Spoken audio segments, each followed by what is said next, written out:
అందరికీ నమస్కారం. నా పేరు మిథున. నేను థర్డ్ క్లాస్ చదువుతున్నాను. శిక్షణలో వేదిక మ్యాథ్స్ నేర్చుకుంటున్నాను. మా టీచర్ పేరు స్వాతి.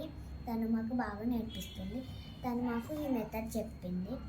ఈ మెథడ్ వల్ల నేను చాలా మంచిగా ఎంత పెద్ద ప్రాబ్లమ్స్ అయినా చేయగలుగుతున్నాను. సో దాంట్లో నేను ఒక నెంబర్ వేసుకొని చెప్తున్నాను.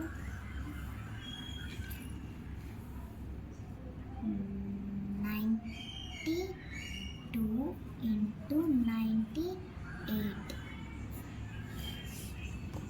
ఇప్పుడు 92 నియరెస్ట్ 10 8, 98 నియరెస్ట్ 10 2. ఇప్పుడు 92 minus 2 చేయాలి. 92 minus 2 is equal to 90. 8 into 2 చేయాలి. 8 into 2 is equal to 16. Total answer 9016 total answer. So ఇంకోటి చెప్తున్నాను.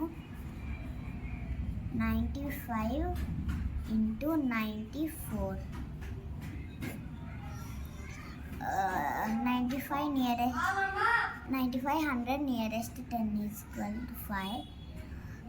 94 nearest 10 is equal to 6. ఇప్పుడు 95 minus 6 చేయాలి. 95 minus 6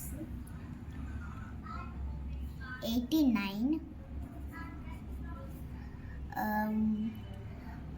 5 into 6 చేయాలి. 5 into 6 30. అంటే 30 రాసుకోవాలి. So total answer 98930.